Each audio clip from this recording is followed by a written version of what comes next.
Three black sedans converge on a yellow taxi idling at a dusty border town gas station. The target, a weathered cabbie named Jack Calloway.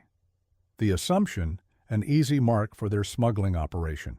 The oversight, failing to notice the distinctive anchor tattoo partially hidden beneath his collar, the mark of an elite Navy SEAL team that went dark a decade ago after a classified operation in Kandahar. Tonight, the Valencia cartel will learn that some predators never lose their teeth.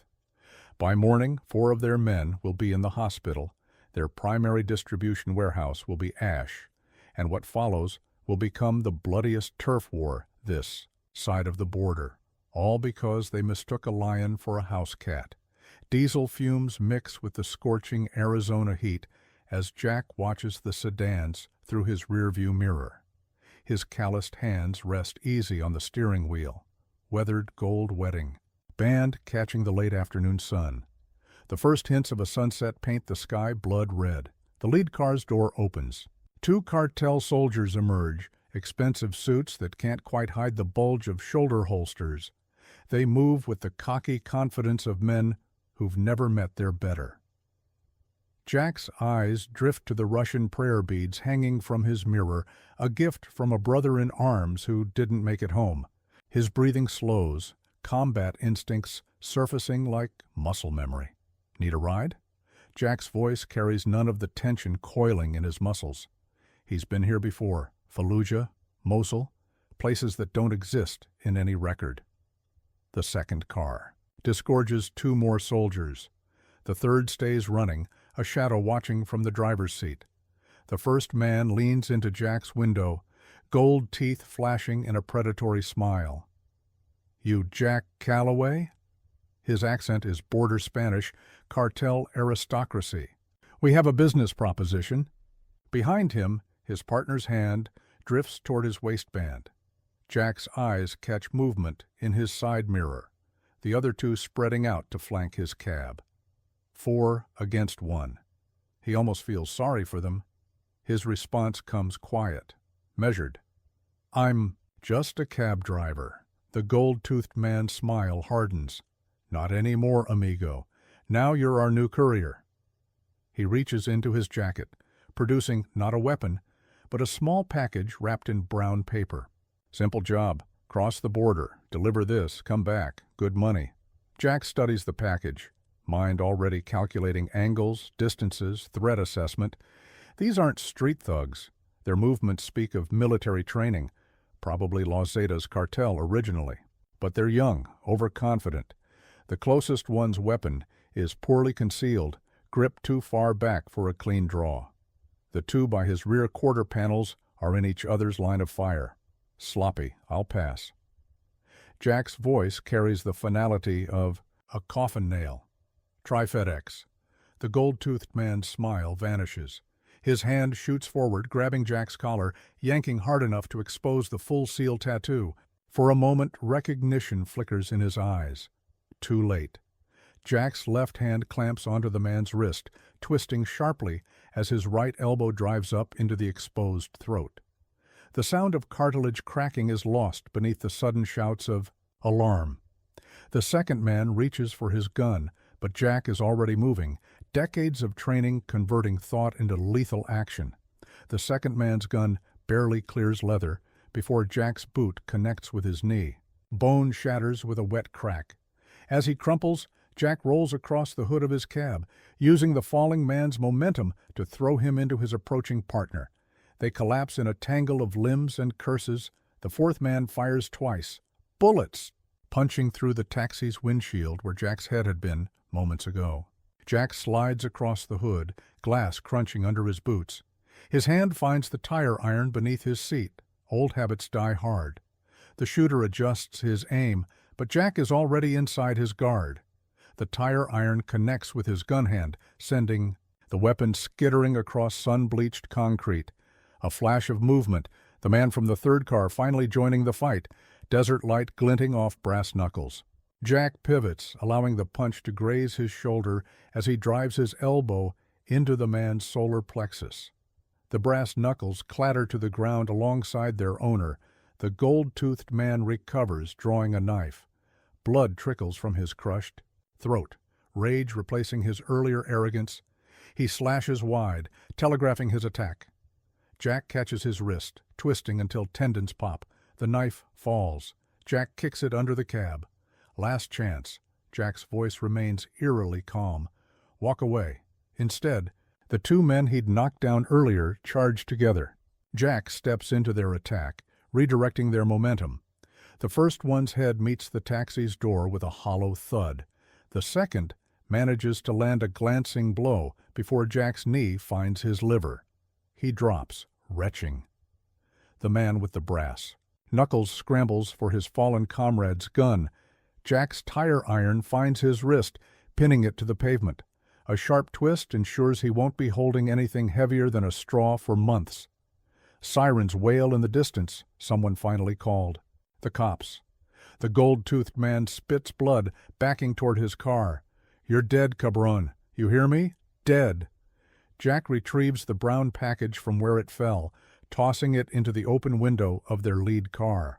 Tell your boss I'm retired. This is your only warning. The cartel soldiers retreat, dragging their wounded.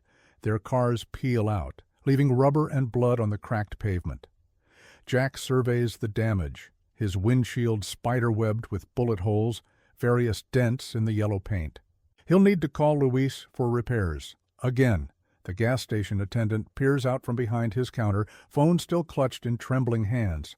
Jack tosses him a 20. Sorry about the mess. He slides behind the wheel, carefully brushing glass from the seat. His knuckles throb, body remembering moves it hasn't used in years. The Russian prayer beads swing gently from the mirror, a reminder of other fights, other places. He starts the engine just as the first police cruiser rounds the corner. 10 minutes later, Jack's taxi winds through back streets, avoiding the main roads where cops will be looking for a shot-up yellow cab. His police scanner crackles with descriptions and locations. They're setting up a perimeter, but they're looking in the wrong places. Old habits. His phone buzzes. Luis. Heard there was trouble at Miguel's gas station. You okay, hermano? Need a new windshield. Jesus, Jack. What happened? Cartel tried to recruit me. I declined. A long pause. Valencia's crew? Yeah. Mierda. They don't take no for an answer, Jack. Not from anybody. They'll learn. Another pause. Come by the shop. I'll fix the cab. We need to talk. Jack ends the call, mind already gaming out scenarios. The cartel will retaliate. Pride demands it. They'll start small. Vandalism, threats, maybe rough up someone close to him. When that fails, they'll escalate. They'll research his background, discover his service record. That's when the real violence will begin. He could run. He's got bolt holes in 3 countries, cash and papers stashed where even his old handlers couldn't find them. But running means letting them win, means watching another town fall under their shadow. He's seen it before. Good people crushed. Under the cartel's boot, law enforcement bought or bullied into, looking the other way. The taxi's tires crunch gravel as he pulls into Luis's garage. The place looks empty, but Jack spots the telltale signs. Fresh cigarette butts by the side door, oil stains too new to be from regular customers. They're already watching. Luis emerges from the office, wiping grease from calloused hands. The years haven't been kind to the former Marine, but his eyes are still sharp. He takes in the bullet-riddled windshield, the dents, the traces of blood on Jack's knuckles. How many? 5. They'll live. Their mistake was coming at you alone. Their mistake was coming at me at all. Luis's garage is more fortress than repair shop. Concrete walls, steel doors, security cameras masked as regular surveillance. Like Jack, he never quite left the war behind. The old Marine leads Jack to his office, closing the reinforced door. Behind them, they're Valencia's top lieutenants. Luis pulls up a laptop, typing quickly. Emilio El Lobo Herrera runs their border operations. The one with the gold teeth? That's his brother Marco. They've got a reputation. Had a reputation, Jack corrects, examining his bruised knuckles. Now they've got hospital bills. Luis? swivels the laptop, showing security camera footage from various angles around his shop. 3 vehicles have passed by in the last hour, regular patrols. They're mapping his movements, establishing patterns. Amateur hour. They'll come for you. Hard, Luis warns. Valencia doesn't forgive disrespect. Let them come. This isn't Kandahar, hermano. You can't just disappear tangos and write it off as combat losses. They've got cops on payroll, judges in their pocket. They'll bury you in concrete and call it justice. Jack's eyes drift to a photo on Luis's wall, their old units together in Afghanistan, before an IED put Luis behind a desk and sent Jack into the shadows. Remember Sergeant Martinez? How he used to say there's no such thing as an unfair fight? Martinez died, Jack. We all did, in our own ways. You've got a life here now, a clean slate. Had a life. They crossed the line. Luis sighs, reaching beneath his desk. The Glock he hands Jack is clean. No serial numbers, no history. At least do it smart. Valencia's got a compound outside town. Old ranch, heavily guarded. That's where they run their operation from. Jack checks the weapon, muscle. Memory taking over. I'm not looking for a war, Luis. War's looking for you, brother. These pendejos, they're not like the gangbangers you see on the streets. They're ex-military, some of them special forces. They've got training. So do I. Luis pulls up another file. Satellite images, guard rotations, security systems. He's been watching them, gathering intel. Old habits. They move product every Tuesday night. Big shipments, heavy security. That's when Valencia himself shows up to oversee things. I told you I'm not looking for a war. No? Luis gestures at Jack's bruised knuckles. Tell that to your hands. Tell that to the ghosts in your head that won't let you walk away from a fight. You're still a SEAL, Jack. War's all we know. The truth of it hangs between them like smoke. Jack studies the satellite images, noting access points, blind spots, patrol patterns. His mind automatically catalogs threats, formulates contingencies. Some switches can't be turned off. I've got gear, Luis offers. Weapons, tactical equipment. Been stockpiling just in case. For what? For exactly this kind of shit. Someone had to stand up to them eventually. Might as well be you. Jack's phone buzzes again. Text message, unknown number. A video. His thumb hovers over the play button, knowing what he'll see. The cartel loves sending messages. The video shows his house. Modest single story on the outskirts of town. 2 men kick in his door, emerge minutes later with his laptop, his safe. The few photographs he kept from his past life. As he watches, they douse the porch with gasoline, flick a lighter. Guess we're past the warning stage. Jack's voice is ice. Luis watches the video, jaw tight. They're pushing you, wanting to see how far you'll go. They'll find out. Another. Text arrives. Coordinates, a time. Midnight, abandoned warehouse near the border. They want to talk. The message ends with a photo of Luis's daughter at college, taken through a rifle scope. Something shifts in Jack's eyes. A switch being flipped, a predator awakening. Luis recognizes that look from their deployment days. It meant someone was about to have a very bad day. I'll need my gear. Jack's voice is different now, harder, colder. The cab driver is gone, replaced by something that hunted in darker places. Luis nods, leading him to a hidden room behind his office. The walls are lined with weapons, tactical gear, equipment that officially doesn't exist. Been wondering when you'd ask. Jack runs his fingers over familiar shapes, M4 carbines, MP5s, body armor, night vision gear. Tools of a trade he thought he'd left behind. They'll be expecting a response. How many you figure will show at the warehouse? Dozen, maybe more. They'll want to make an example. Luis begins pulling equipment, laying it out with military precision. Warehouse has 3 exits, all covered. They'll have shooters on the roof of the adjacent building, probably snipers in the water tower to the east. Good fields of fire, Jack notes. Overlapping coverage. No easy approach. Unless you're not approaching at all. A smile touches Jack's lips, the kind that made terrorists wake up screaming. They're expecting me to walk into their trap. come in hard and fast, trying to prove something. And I think it's time they learned about the other kind of war, the kind we fought in places that don't exist. Luis recognizes the gleam in his friend's eye. What do you need? Your surveillance feeds, blueprints of the surrounding buildings, and that case of C4 you've got hidden behind the false wall. How did you... Please, I saw you installing it last year. Old habits. Luis pulls the case out, along with detonators and timers. You're going to make a mess, aren't you? They wanted a war. Jack checks the equipment with practiced ease. I'm going to give them one they'll never forget. The sun sets behind the mountains, painting the sky in shades of blood and fire. In 6 hours, the cartel will learn why some predators are best left alone, why some soldiers never really come home from war. Jack begins cleaning weapons, movements, precise, mechanical. Each piece slides into place with satisfying clicks, muscle memory taking over. Luis watches his friend transform, the quiet cab driver retreating beneath layers of Kevlar and training. You sure about this? Luis asks one last time.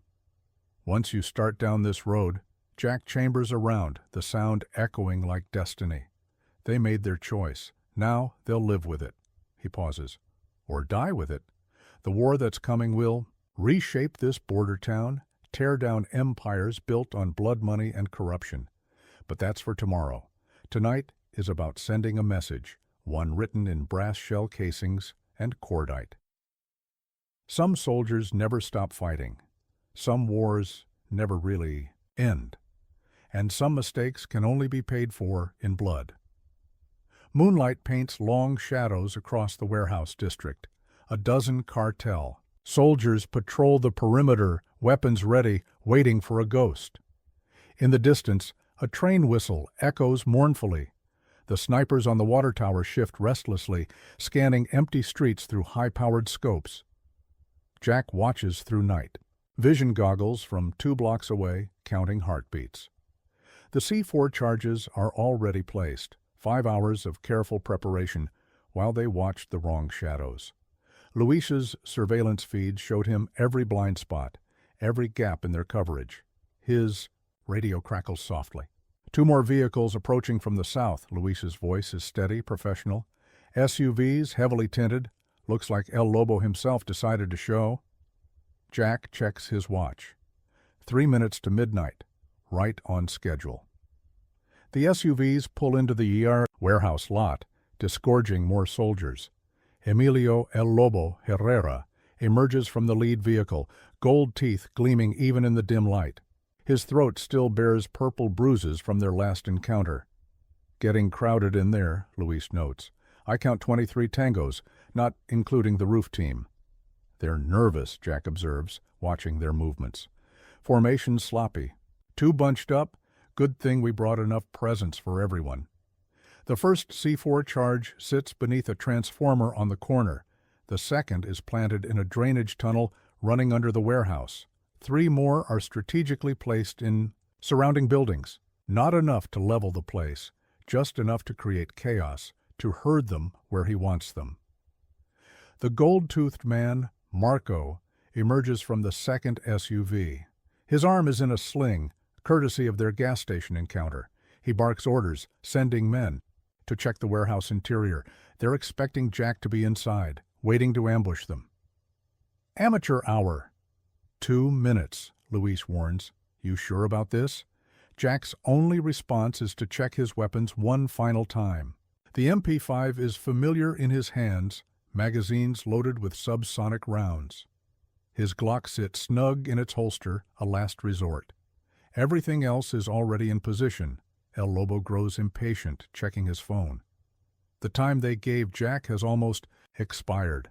One of his men approaches, whispering something that makes him laugh.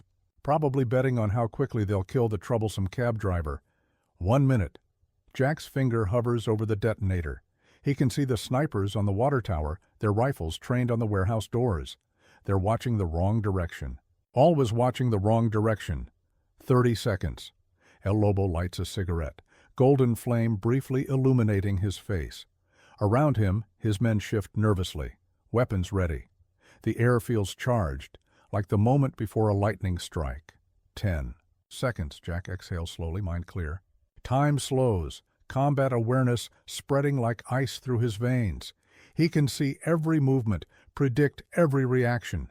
Just like the old days. Now. The first explosion takes out the transformer, plunging the entire block into darkness.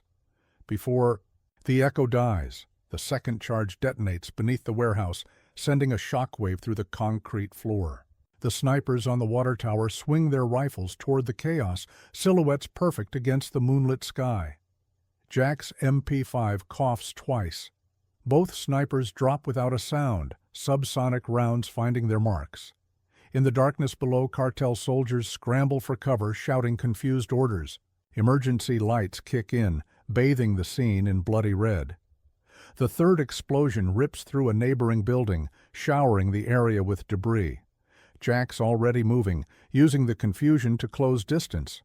Through his night vision, he sees El Lobo's men firing blindly into shadows, their muzzle flashes ruining what little night vision they had. They're breaking formation, Luis reports, watching through his cameras. Southern group is falling back to the SUVs. Perfect. The fourth. Charge detonates directly beneath the vehicles, not enough to destroy them, but plenty to shred their tires and fuel lines. The sound of rupturing gas tanks adds to the chaos. Jack moves like a ghost through the darkness, years of training converting thought into lethal action. The first group never sees him coming. 3 men drop before they realize he's there. Combat. Knives finding arteries with surgical precision. No guns, not yet. Let them keep thinking he's somewhere else. El Lobo screams orders in Spanish, trying to restore order. His men cluster around him, creating a defensive circle. Textbook response, but wrong for this situation. Jack triggers the final charge, collapsing part of the warehouse roof. Debris and dust fill the air, further reducing visibility. Jack, you've got 4 tangos trying to flank from the east. Luis's voice is tight with tension. They're using the shipping containers for cover. Jack drops a flashbang into their path, closing his eyes as it detonates. The sound reverberates off metal containers, amplified in the enclosed space. When he opens his eyes, 4 more threats are neutralized, their weapons added to his collection. Someone finally shows initiative, shooting out the emergency lights. True darkness falls, broken only by muzzle flashes and the burning wreckage of the SUVs.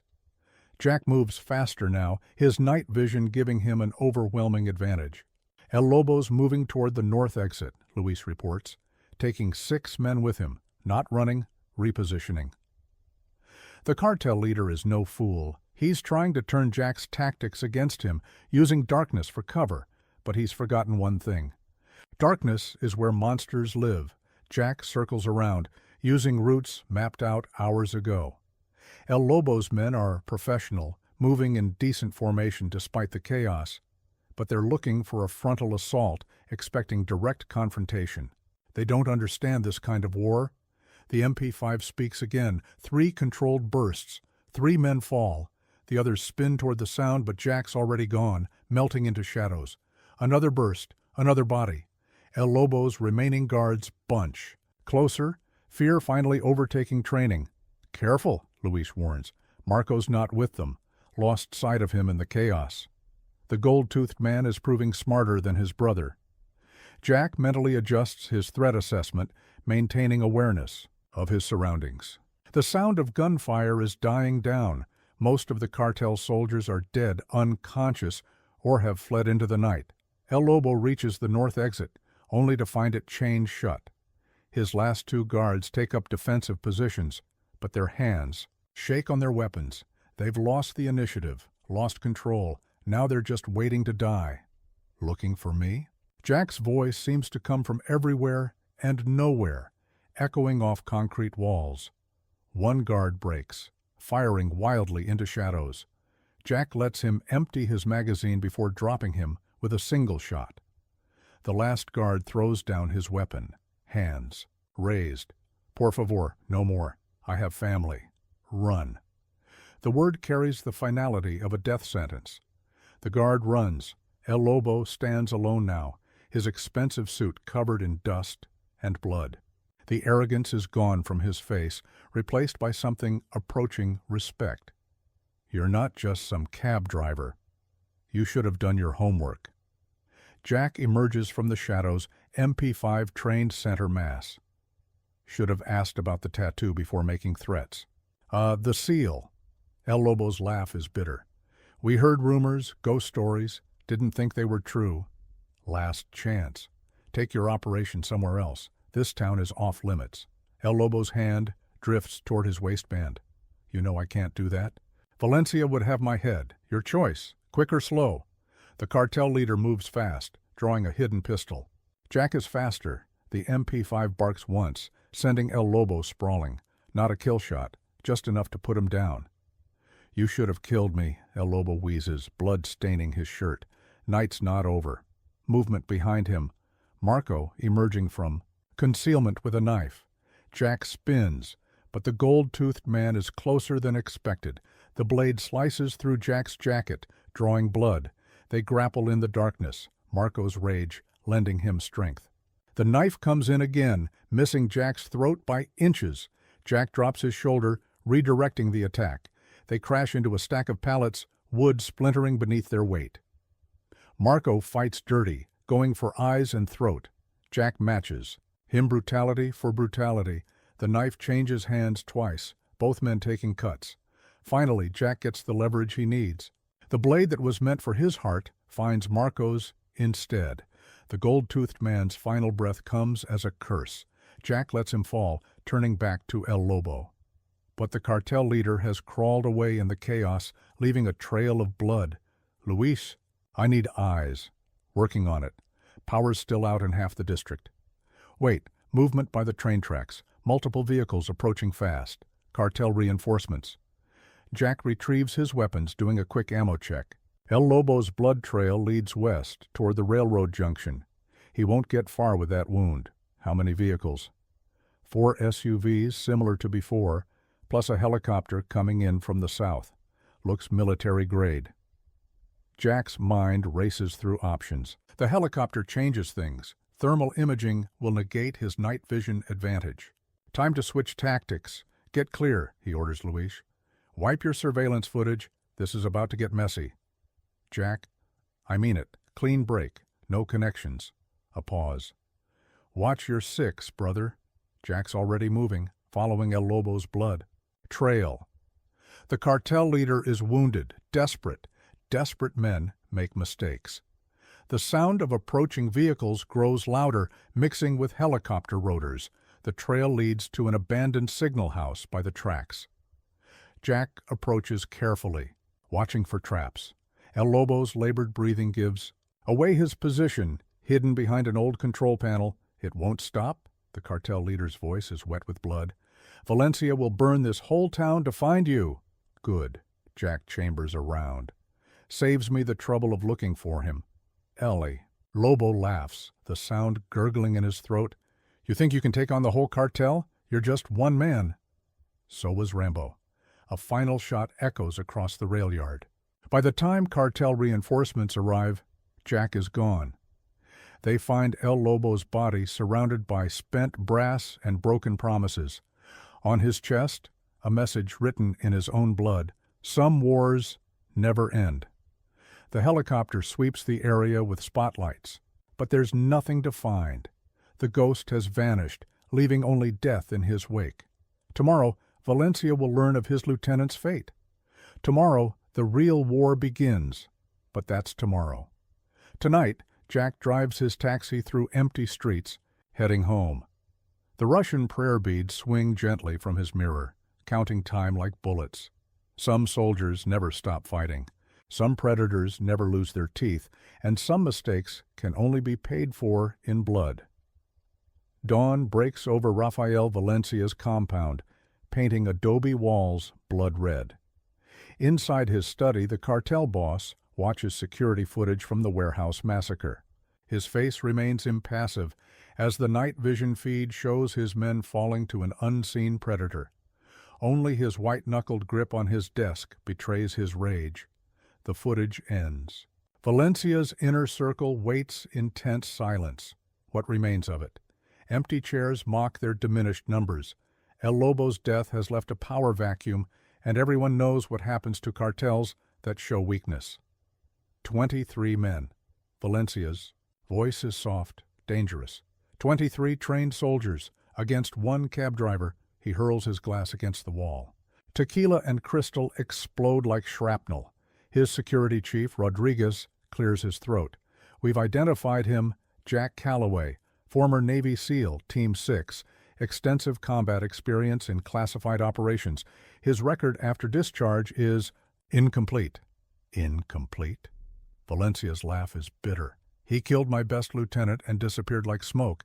Now we have rivals testing our borders, thinking we're weak. All because of one man. He stands, moving to the window. Below, armed guards patrol manicured grounds. Additional security brought in after the warehouse. Too late to save El Lobo, but Valencia isn't taking chances. The local police? Rodriguez shakes his head. Still on payroll, but they're nervous. Word spreading about El Lobo. Some are questioning whether our protection is worth the risk. Then remind them. Valencia's tone makes it an execution order. Make an example. Show them what happens to people who forget their friends. A subordinate enters, whispering in Rodriguez's ear. The security chief's face darkens. Sir, we've lost contact with our distribution hub in Nogales. Local contacts report explosions. Gunfire. Valencia's fist crashes into his desk. Find him! I want this ghost's head on my wall by sunset. But Jack is already 40 miles away, watching Valencia's compound through a spotting scope. The cartel's response was predictable. Increased security, visible show of force, fear masquerading as strength. His burner phone vibrates. Luis's voice is tense. They hit Officer Ramirez this morning, left him bleeding in front of the precinct. Message says any cop who doesn't cooperate gets the same. Ramirez make it? Barely. Hospitals saying he might lose the eye. Jack, they're going house to house looking for you, roughing up anyone who might know something. Jack's jaw tightens. He'd expected this, hurt people to draw him out. Classic insurgency tactics. You get your daughter somewhere safe? She's on a plane to her aunt's. But Jack, these pendejos, they're not just hitting people connected to you. They're targeting innocent families, sending a message. Through his scope, Jack watches Valencia's men load weapons into unmarked vans. They're preparing for war, but fighting the wrong kind of battle. They think overwhelming force will solve their ghost problem. Luis, I need you to do something for me. Name it. Remember that cache we set up? The one under the old mission? A pause. The heavy stuff? Jack, that's end-of-the-world gear. World's ending for somebody. Jack's voice is ice. Valencia wants to escalate? Fine. Let's show him what escalation really means. The cache was established 3 years ago. Insurance against exactly this kind of situation. Military-grade weapons, explosives, communication gear, tools for the kind of war Jack had hoped never to fight again. Luis's voice drops to a whisper. There's chatter on their frequencies. They've got a list of targets, people they think might be helping you. How many? Dozen, maybe. Families mostly. They're sending hit teams tonight. Jack checks his watch. 6 hours until sunset. Time enough to prepare a proper welcome. Get me addresses, and Luis, tell our old friends it's time to collect on those favors. The old friends are scattered across the border. Former operators, mercenaries, men who owe Jack their lives. They've been watching the situation, waiting. Now the call goes out, carried on encrypted channels and whispered frequencies. Valencia's compound buzzes with activity. More men arrive hourly. Cartel soldiers, mercenaries, anyone with a gun and flexible morals. They're preparing for a siege, fortifying against a frontal assault. They still don't understand what they're fighting. Jack's first target is their communications hub, a legitimate-looking office building downtown. 2 shaped charges in the server room erase their ability to coordinate. By the time their tech team restores backup systems, 3 more facilities are burning. Valencia's men respond with predictable brutality. They storm suspected safe houses, kick in doors, drag people into the street, but Jack is always one step ahead, leaving only cold trails and empty rooms. The police chief finds his private number in his morning coffee. Photos of his secret meetings with Valencia, records of payoffs. A simple message: choose your side carefully. By noon, the cartel's overthrow teams are ready. 20 cars, 4 men each.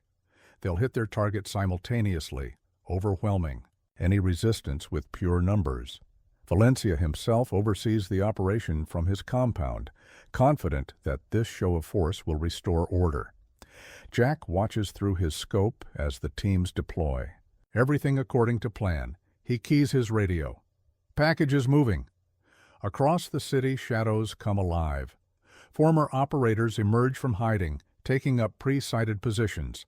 The hunters are about to become the hunted. The first cartel team reaches their target, a modest house on Oak Street. They kick in the door, weapons ready. Inside, they find an empty room and a blinking red light. The explosion takes out half the strike team and their vehicle. Similar scenes play out across the city as carefully placed charges greet Valencia's men. The survivors retreat in chaos, only to find their escape routes blocked by precision fire from invisible positions. Jack's radio crackles with confirmation codes. 8 teams neutralized in the first wave. The others scatter, training forgotten in their panic. They race back to Valencia's compound, bringing stories of ambushes and invisible enemies. Valencia's rage echoes through his study. "One man, you're telling me one man did this?" Rodriguez wipes blood from a cut above his eye, souvenir of a near miss. "Not one man. We're tracking multiple shooters, professional operators. He's got help." "Then find his help. Burn down every building in this city if you have to." But Jack is already implementing the next phase. Luis's daughter might be safe, but others aren't so lucky. The cache beneath the old mission yields its treasures, enough hardware to start a small war or end one. The sun sets on a city holding its breath. Valencia's men patrol empty streets, jumping at shadows. Every doorway could hide death. Every window could conceal a sniper. The hunters have become prey, and their fear is a living thing. Jack moves through gathering darkness, a ghost among ghosts. The weapons from the cache are distributed to carefully chosen positions. Former operators take up overwatch positions, covering every approach to Valencia's compound. Luis's voice comes through his earpiece. "Local police just got orders to pull back. Valencia's bringing in something big." "How big?" "Gunship big. Military. Hardware, probably stolen from the Mexican army. They're done playing games, Jack." A smile touches Jack's lips, the kind that made terrorists wake up screaming. "Good. Neither am I." The gunship arrives at midnight, rotors thundering over the city. Its spotlight sweeps empty streets as Valencia's remaining forces gather for one final push. They'll level entire blocks to find their ghost. But some ghosts can't be killed with bullets. Some warriors can't be beaten with mere force. And some mistakes can only be paid for in blood. The war that's coming will reshape this border town. But that's tomorrow's problem. Tonight is about teaching Valencia the true meaning of escalation. Tonight is about showing him why some soldiers are best left in retirement. Jack chambers around, the sound lost beneath helicopter rotors. Time to earn my pension. The gunship's searchlight carves through darkness, its beam hunting shadows that refuse to be found. Modified Mi-24, Russian hardware with cartel upgrades. Twin gun pods loaded with enough firepower to level a city block. In the wrong hands, it's a weapon of mass terror. In Jack's crosshairs, it's just another target. Luis's voice crackles through his earpiece. They're starting their sweep pattern, 3 blocks east, working their way toward the warehouse district. Jack watches through his scope as Valencia's ground forces follow the helicopter's lead. 4 armored SUVs, men hanging off the sides like modern-day cavalry. They're doing this wrong, bunching up, presenting a single target. Amateur hour, How many in the convoy? 20, maybe 30, plus whatever's in the gunship. They're not being subtle anymore. The helicopter banks hard, its spotlight washing over empty buildings. Heat signatures bloom in their thermal imaging. Stray dogs, homeless camps, the ghost of a war they don't understand how to fight. Jack's position remains cold, his thermal blanket masking his signature. The old tricks still work, if you know how to use them. Through his scope, he counts heartbeats, waiting for the perfect moment. The first IED detonates beneath the lead SUV, flipping it like a toy. The convoy screeches to a halt, men spilling out into defensive positions. The gunship's spotlight swings wildly, searching for threats that aren't there. Multiple targets down, Luis reports.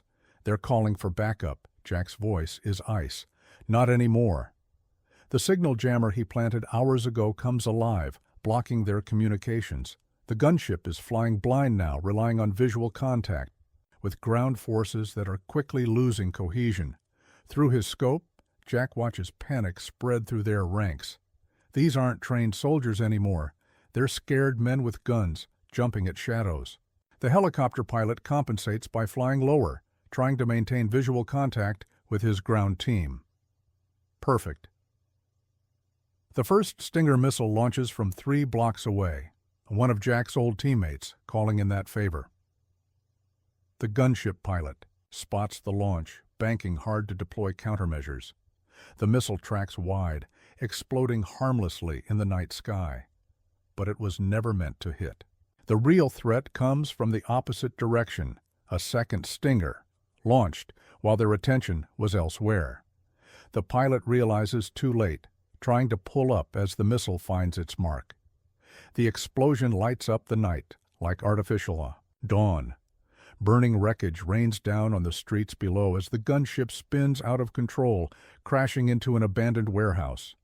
Valencia's ground forces scatter, their confidence shattered, along with their air support. Moving to Phase 2, Jack's voice carries none of the tension coiling in his muscles. Years of training take over as he repositions, ghost-like, through pre-planned routes. Luis coordinates with their scattered allies, former operators taking up positions around Valencia's compound. The cartel boss has fortified his position, turning his estate into a fortress. Guard towers, razor wire, enough men to start a small war. They still don't understand what kind of war this is. The first guard tower goes dark silently, its occupants dispatched with surgical precision. The second falls moments later. No alerts, no warnings, just the quiet efficiency of men who've spent lifetimes perfecting the art of violence. Valencia's security chief, Rodriguez, notices something wrong. The perimeter teams aren't checking in. The radio stays silent despite his increasingly frantic calls. And there's something else. A smell carried on the wind. Gasoline. The explosion starts small, a dozen fuel drums precisely placed around. The compound's generator building. As Valencia's men rush to contain the fire, secondary charges detonate. The carefully orchestrated chaos draws defenders away from their posts, creating gaps in their coverage.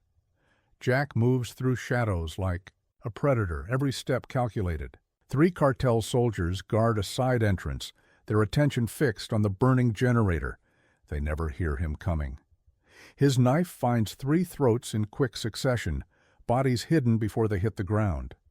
Inside the compound, alarm spreads, like wildfire. Valencia's men fire at shadows, their shots answered by precise bursts from unseen positions. Former operators strike from multiple angles, herding panicked defenders into prepared kill zones. South wall is breached, Luis reports. They're falling back to the main house.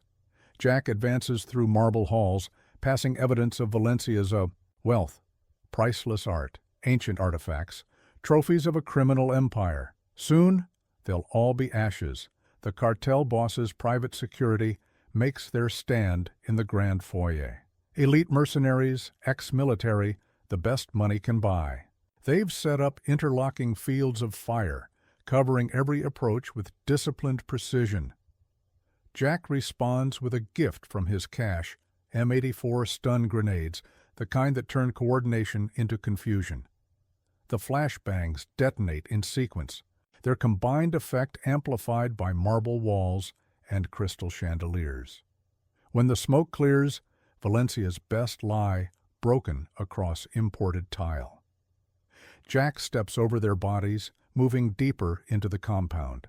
Each room cleared with methodical efficiency, each threat eliminated with surgical precision.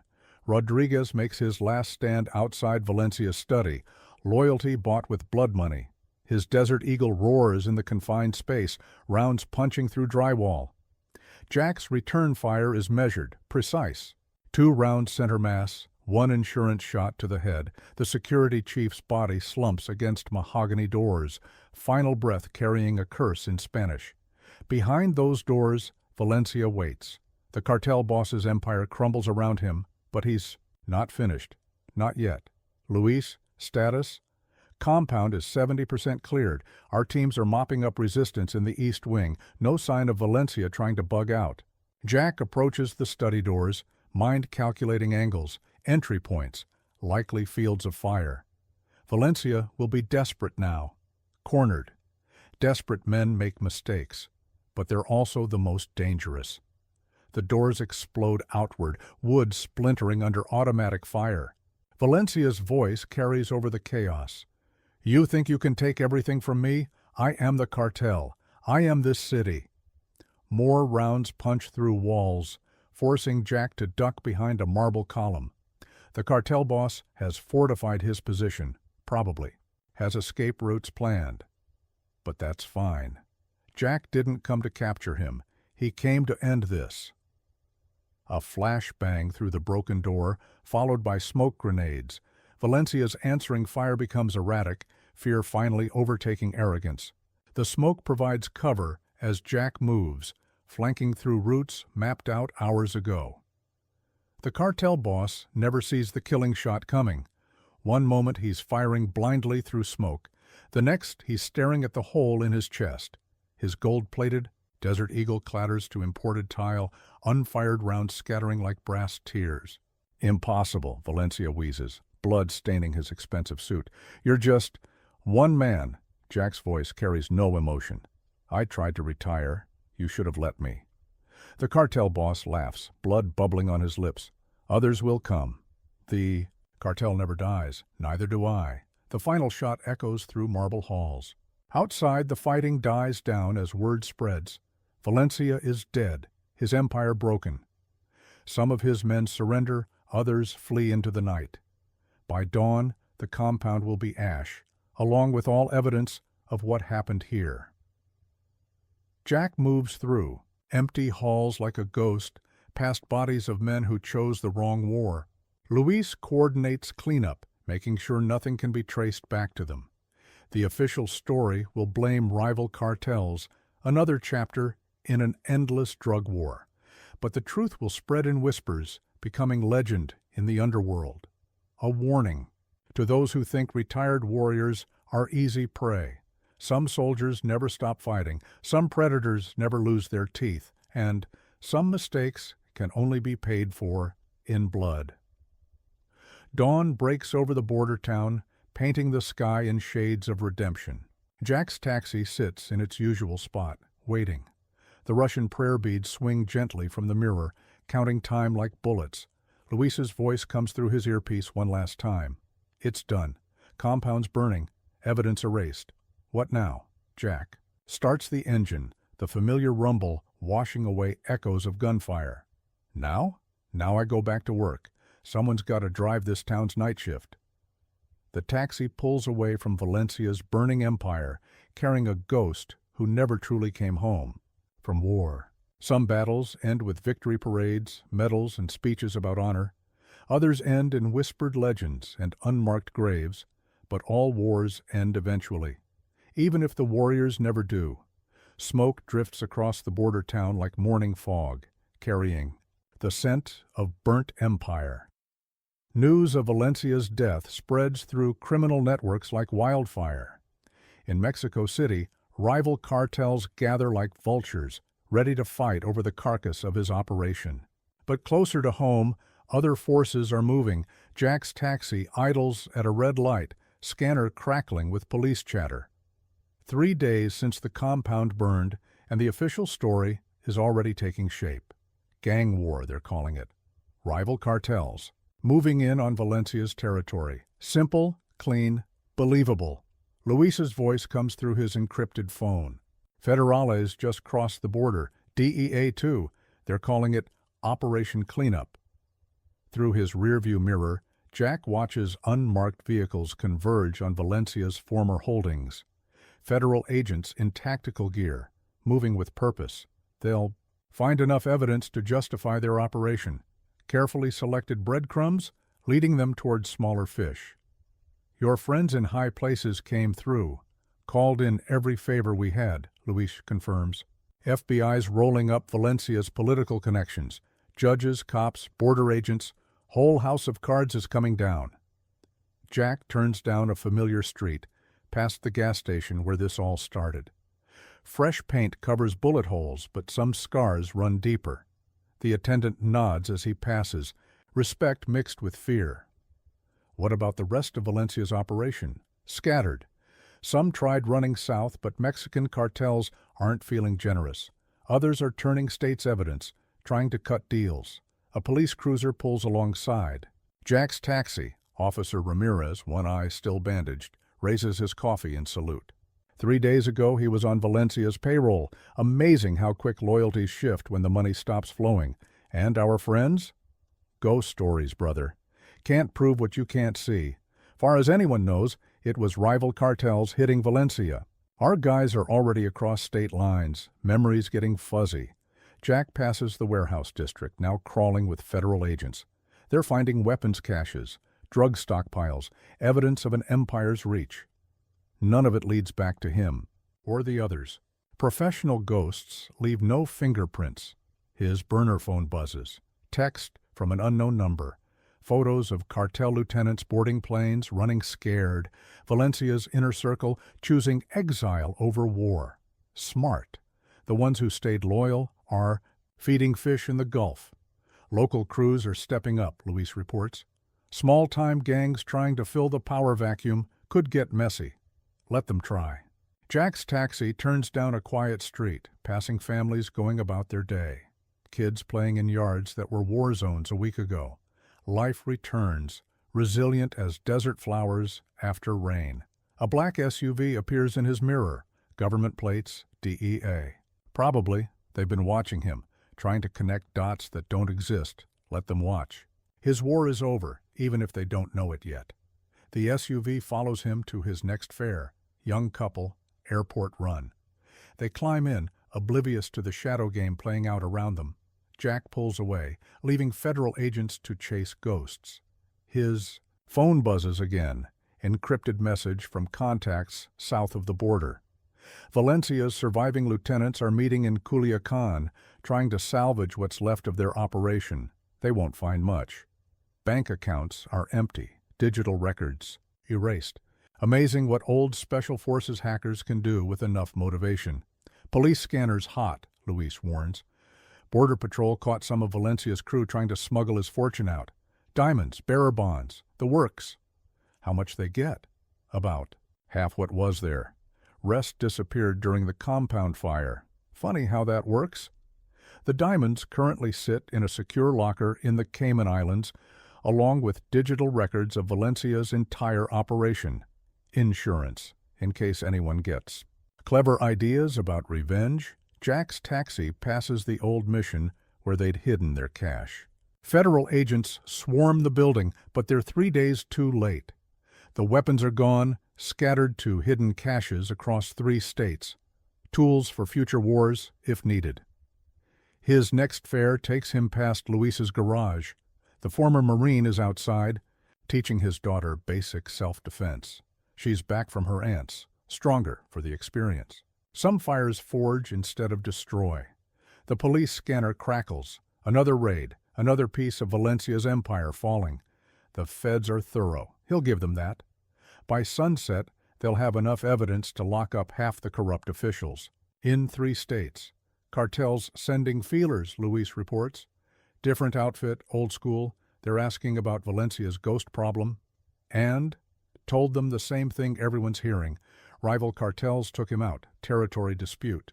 But they're nervous, brother. Word spreading about how it went down. Professional ghosts taking out an entire operation, leaving no traces. Good. Let them be nervous. The story's already becoming legend in certain circles. Whispered warnings about border towns and retired warriors. Some say it was rival cartels. Others blame shadow government operations. Few know the truth, that one man's war brought down an empire. Jack's taxi pulls up to the airport. The young couple pays their fare, completely unaware of the history in their midst, as they should be.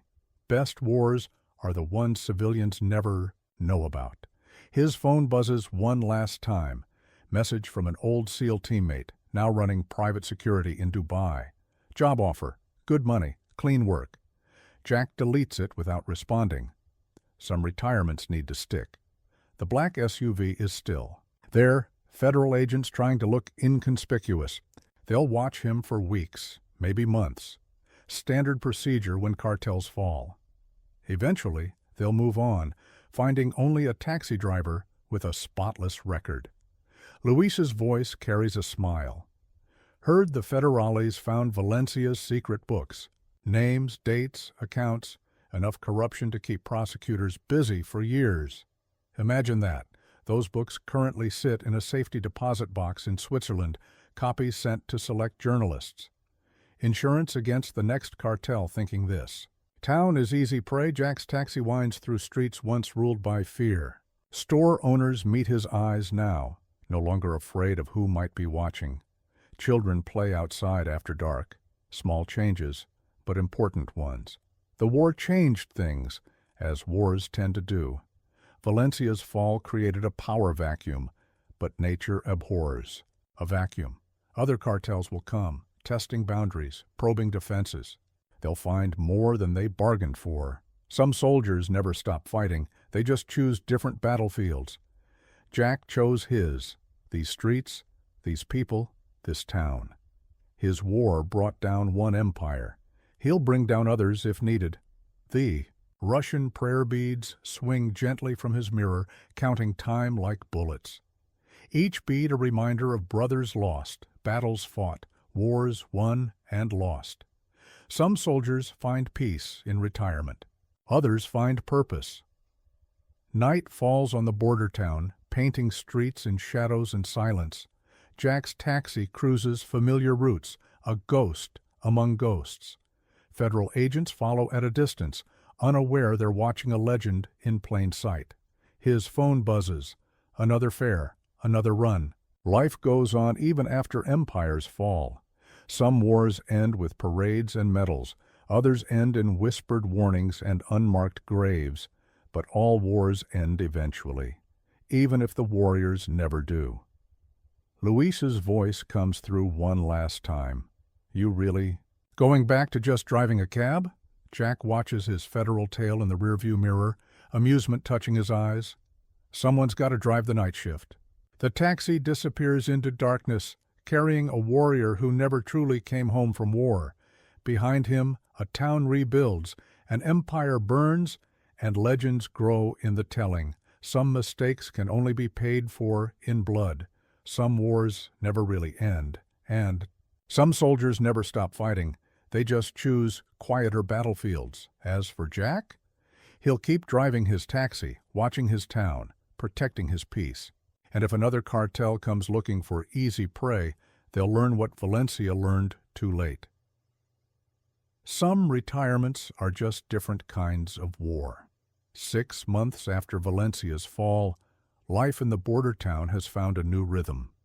Jack's taxi glides through streets that feel different now, cleaner somehow, as if Valencia's death washed away more than just his cartel. The Russian prayer beads still swing from his mirror, but they count different memories now. A news report plays on his cabs.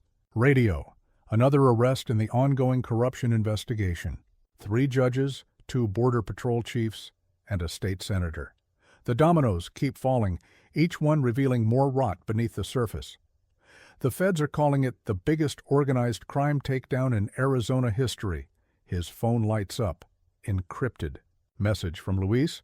Got movement on the south side. Sinaloa soldiers spotted at the old truck stop. Sightseeing? Testing waters. Word is they're thinking about moving in, filling the vacuum. Jack watches the truck stop through his rear view mirror as he passes. 3 men in expensive suits, trying too hard to look casual. They're smarter than Valencia's crew, keeping their distance, doing proper reconnaissance.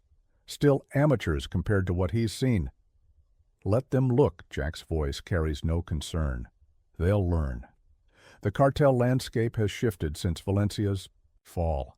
Smaller operations stick to their territories, warning their soldiers away from the border town. Ghost stories spread through criminal networks, whispered warnings about retired warriors and unmarked graves. His next fare takes him past the warehouse district, now transformed. Federal seizure signs hang on buildings that once housed Valencia's empire. Legitimate businesses are moving in, bringing jobs instead of drugs. Amazing how quickly things change when fear loses its grip. The black SUV that tailed him for weeks is gone, federal agents finding nothing but a cab driver with clean hands and cleaner records. Their investigation continues, but the ghost they sought remains just that, a ghost. Luis's garage has expanded, now training local kids in self-defense.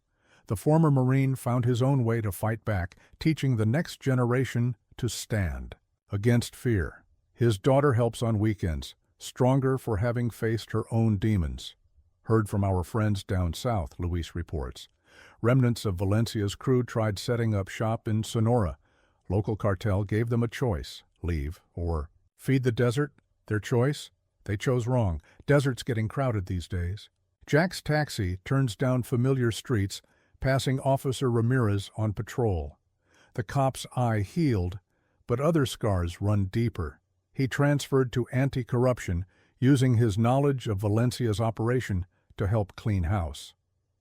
Redemption comes, in many forms. The police scanner stays quiet these days. Local gangs learned quick. This town has new rules now. The smart ones adapted, turning to legitimate business. The others disappeared, joining Valencia in unmarked graves. His burner phone buzzes, message from an old contact in military intelligence. Cartels across Mexico are changing tactics, avoiding direct confrontation. They're learning that some prey bites back, that some towns aren't worth the cost. The taxi pulls up to the gas station where it all began. The attendant waves. No fear now, just respect. Fresh paint covers old bullet holes, but memories linger. Some battlefields never fully heal. Border patrols reporting drops in trafficking, Luis notes. 80% decrease since Valencia. Nobody wants to risk crossing here anymore. Smart of them. Jack's war changed more than just the town.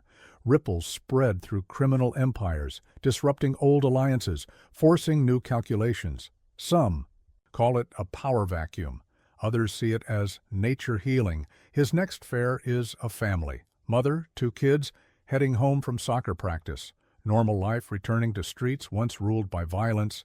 They climb into his cab without fear, trusting a driver they don't know is their protector. The Russian prayer beads catch evening light, throwing shadows like bullet holes. Each bead a story, a brother lost, a battle fought. Some wars end with victory parades, others end in quiet moments like this, civilians living without fear, children playing after dark. Luis's voice carries knowing humor. Got an interesting request? Remember those Sinaloa boys at the truck stop? They're asking permission to pass through town, offering respect, tribute. Since when do cartels ask permission? Since ghost stories started coming true. They know what happened to Valencia. Don't want the same happening to them. Jack watches sunset paint the sky in shades of redemption. His war brought down one empire, but the real victory is in what replaced it. Fear giving way to strength. Corruption to justice, darkness to light. His phone buzzes again. Another fare, another run. Life goes on, even after empires fall. Some soldiers find peace in retirement. Others find purpose in quieter battles. The taxi passes the old mission where they hid their cash. The weapons are still out there, scattered in secret places. Tools. For future wars, if needed. Some battles end, but warriors remain vigilant. Federales asking questions again, Luis reports. Someone's trying to connect dots about Valencia's fall. Getting close to some uncomfortable truths. Let them look. Ghosts don't leave fingerprints. The investigation will continue, but they'll find nothing. Professional phantoms know how to disappear, leaving only whispered legends and unmarked graves. Jack's taxi turns toward home, carrying memories of wars fought in shadows. Valencia's empire burned, but something better rose from its ashes. A town freed from fear, people standing tall again. The Russian prayer beads count time like bullets, each one a reminder. Some soldiers never stop fighting. They just choose. Different battlefields. Some wars never really end. They just change form. As for Jack, he'll keep driving his taxi, watching his town, protecting his peace. And if another cartel comes looking for easy prey, they'll learn what Valencia learned too late. Some retirements are just different kinds of war. Some mistakes can only be paid for in blood, and some warriors never truly come home. They just find new wars to fight. The taxi disappears into gathering darkness, carrying a ghost among ghosts. Behind him, a town sleeps easier, an empire lies in ashes, and legends grow in the telling. Some battles end with medals and parades, others end in whispered warnings and unmarked graves. But all wars end eventually, even if the warriors never do.